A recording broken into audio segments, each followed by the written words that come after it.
What's up, guys? It's your boy Teeny Anime, and I'm back with another video. And today's video is gonna be part 4 to What If Naruto Was Betrayed. And last part, I freestyled and it got so much support, and I think it got 10 likes so far in the past couple hours. I'm gonna say a couple hours, yeah. So I'm gonna do part I think 4 to the series. So if you guys still enjoy the series, keep hitting this like button, keep subscribing. And I'm on my way to 100 subscribers, so thank y'all very much. I love the support that y'all giving me, and let's just get into this video. Alright, so last video we ended off when Naruto and Itachi came to the village, and then they had started some conflict in the village, gathering information for neighboring villages and secret information about Orochimaru regarding his Edo Tensei jutsu. And then they came into a counter with Itachi. No, they came into a counter with Kakashi and Guy. Naruto almost killing Guy, breaking his leg, and Naruto and Itachi escaping, telling them to not mess with their village, or they will have to take matters into their own hands. So yeah, that's the recap, and let's just resume from when they returned to their blood village, or demon village, or demon mercenary, whichever you want to call it, to be honest. All right, so they returned to the demon mercenary / village, and they have a council meeting, and they're talking about like how Leaf Village they have Orochimaru they don't have Orochimaru as a alliance, but they have him just in case, like if he really accepts their offer, because they promised to make him immortal, to help him make him immortal if he sided with them. So they return to the village, and then Itachi, Naruto, and I'm gonna say Shisui still alive. They head out to go find Orochimaru. So, because they need to take him captive, because they need to take him captive because he has the Edo Tensei Jutsu where he can revive Madara. He can revive really strong shinobi, so they need to hurry up and get him under control before he does anything that's retarded. So they go looking for Orochimaru, and on their way, they run into some Leaf Shinobi, and the Leaf Shinobi noticed they went looking for Naruto, because they need to capture Naruto before he makes any decisions on to destroy the nations, or take nations one by one, because they are a very, very powerful village, and they need to have them under control before they start ruling the world, basically, like the Osatsukis do, in the normal timeline. So they run into Leaf Shinobi, and Naruto. Well, they tell Naruto, you need to surrender yourself, and you need to surrender yourself because you are the leader of the organization, the mercenary. Naruto obviously refuses until the Leaf Shinobi says, we have many of your shinobi held captive. And Naruto would be kind of confused, and then he will uses his cloak, because his cloak has very, very, very advanced senses, and he will sense that half of his shinobi is literally held captive. And they tell Naruto that if you want your shinobi to be free and not live a life of torture and pain and misery like you have done when you were the ninth Turkey of the Leaf, you will surrender yourself and turn yourself in for the lives of your comrades.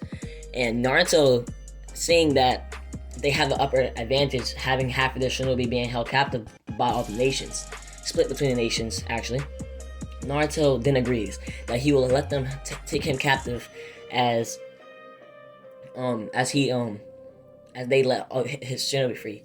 So Naruto hands himself over, and he tells Itachi and Shisui was like, "No, Naruto, you can't do this."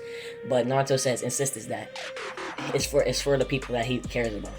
And The only reason I did this anyways was because I cared for y'all.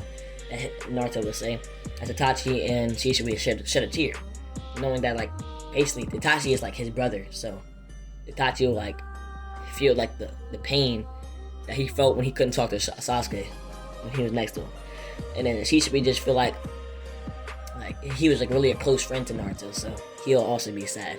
And Naruto will get handed over, get cuffed, put chakra shields on Naruto, and he'll order Itachi and Shisui to go back to the village. So they return to the village, telling the demon village that Naruto has been captured, and all the demons there will be, wait, Naruto-sama has been captured? Wait, how? Why didn't I help him? As Itachi and Shisui tell them that Naruto insisted that he was handed over and he'd be held captive for the sake of his comrades that has been held captive in all the neighboring villages and nations. So, so the people of the demon village would then like get angry at the nation for like capturing Naruto. So they would then try to design a war, because they were like fed up with like what the nations were doing to their own like people. So they had called like a meeting with all the villagers, and Naruto's still locked up like somewhere like underground in the Leaf Village. So they have a Hokage summit. Well, yeah, they have like basically a Hokage meeting, and the people of the demon village, they're angry. So like they want to attack them, but they can't, because they know that like they're basically like, if they do, then they're gonna be outnumbered like instantly. So they waited until they got their numbers back, and then they like called war. And now like 3 months in the future, Naruto is still locked up, and the war is like beginning. So the war is beginning, and Demon Village is at a very, very high disadvantage, going against tens of thousands shinobi from all the nations versus their like 2,000 shinobi. But like their shinobi are really strong, like stronger than the average shinobi in like the other nations. So like they're at a disadvantage, but they can still hold their ground. So they're basically losing like majority of the fight. And Naruto, in the underground in a bunker under the Leaf Village, he starts to like feel like this presence, like it's like a godly, even higher than his amounts of chakra, like godly amounts of chakra. And he sees like this little white aura. It's like a lady, and she has horns, and she has like this little like red eye in the middle of her forehead. And we all know her as Kaguya. And he's like, what do you want from me? As Kaguya explains that, I am here to set you free, Naruto Uzumaki, as you are the reincarnation of my third son. I have gave birth to my third son, which is purely made up out of chakra, for my last resort. For my last resort after being sealed by my two beloved sons, Hagoromo and Ajura. So, after his chakra escaped, he found a new vessel, which I'm expecting was you, since you're the first person I ever felt to be holding his chakra as a vessel. She will then explain that she is here to set him free, and that she can basically break him out of like this little place giving Naruto her power. Like she's about to like basically give Naruto her abilities. So she then does ability transformation, as she then transfers like all her like Kekkei Genkai, dojutsus and stuff towards Naruto. Naruto goes like through a phase that like he gains horns. Like instead of like having one horn in the middle of his forehead, he has 3 horns. So like he has 2 on the side that's small, and the one in the middle is large. So he's like that. He has long white hair, and he has a slit in the middle of his forehead, and it has the Rene Sharingan in it. And yes, and he also has like this long like robe, like Madara when he had the six pack, he has that one. So basically, Naruto like busts out of the bunker and he like having having this dojutsu and having like this powerful like sensing ability. He will sense like the war. He will sense everything going on and how his shinobi are like getting hurt, like how they're like taking advantage of him being locked away. And this angers Naruto as Naruto like flies towards like the battleground at top speeds, like faster than light, bro. Like all Naruto can see is pitch darkness until he arrives.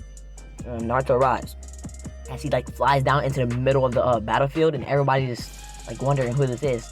Like everybody around Naruto blew up, like these instantly, like died instantly, except like for the people that's on his side.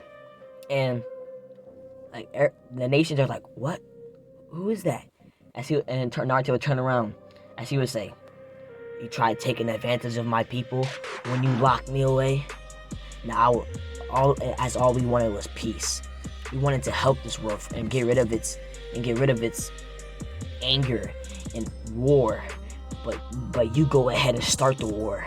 You go ahead and capture me. You go ahead, capture my fellow shinobi, torture them. You bring hate, pain, and misery to this world. So I will exterminate you." As he looks at all the Hokages, he says, "My name is Naruto Uzumaki, and I will be the savior of this world." As they will be like, Tsunade will be like, "What? Naruto? We locked you away. You're not supposed to be here." And then he said, "Well, there's something called my mother, Kaguya Otsutsuki. She helped me to break out of that miserable place. And now I'm here to stop this world, stop this war, killing you all and starting a train of peace in this world." As Naruto then lets out a godly amount of power as his Rinne Sharingan activates and his Tenseigan activates, as he powers up a Bijudama out of both of his hands, bigger than Kurama's, and he shoots it towards the nation's shinobi and blowing half of them up instantly. Naruto would then go in hand-to-hand combat like Madara did in the war, but 10 times better, destroying 10 people with one hit each time, killing half of their shinobi. Naruto would then walk up to the Raikage, as the Raikage would try to say, "I'm the fastest in the world right now," so he uses his lightning cloak stage 2 as he blitzes Naruto. Naruto, being literally the speed of light, literally let Raikage get 1 millimeter from his face, as Naruto would then duck instantly, punching the Raikage straight through the chest, as he'll grab his heart, rip his heart out, and then crush it. The Raikage would fall to the ground as Naruto would kill all the Raikage's men. After this, he would look over to all the other Hokages, as he would then release 1,000,000% killing intent, 1,000,000% bloodlust, as they will instantly die and suffocate. Naruto will kill all the men as he would leave some of the shinobi alive to tell the tale. Naruto would then walk over to his men as he would say, "I'm sorry I couldn't help you in the beginning of this war. I know we lost a lot of men, but I will make it up to you. I will revive everyone." As he then places his hand on the ground, as he would say, "Edo Sensei," because he did find Orochimaru on the way, and his Rinne Sharingan kind of copied his jutsu, and yeah, so he revived all of his people, releasing the Edo Tensei, but putting them all under a genjutsu, which makes him have power over their souls, and then he revives them completely, like rebirth, like he did with Itachi. And so yeah, that's what happened. And then basically Naruto, after this, Naruto and his village was living in peace for a couple of years, and Naruto had met this woman named Naomi Uchiha, which is his girlfriend, and yeah, they were planning on having a family, even though they're only 16 years old. Naruto, yeah, he was planning on having a family, and they would have literally the strongest child ever. And well, they was planning on having a family until they heard news of Orochimaru using the Edo Tensei to revive very, very powerful ninja. They don't know who, but Orochimaru was planning on planning on reviving him since the Leaf and all the other nations didn't keep his promise on to help him become immortal. Now Orochimaru was taking matters into his own hand, as he was going to revive some of these powerful shinobis to take over the world, as he would then find a way to become immortal and rule over this world. Naruto, seeing this as a threat to his village and a threat to his future family that he dreams of having, Naruto would then plan on going and killing Orochimaru. But they have to assess who he is reviving, just so they have a clear estimate of how powerful they are and how many people will be lost in the battle against them. So yeah, I hope you guys enjoyed this video, and keep on liking the video, subscribing, commenting, and peace. I'll see you on the next video. Bye. Also, quick disclaimer, I want to thank y'all for 10,000 watch time and I think plus 40 something subscribers. Y'all really showed me a lot of support, and I really appreciate y'all. Continue to support me, and bye.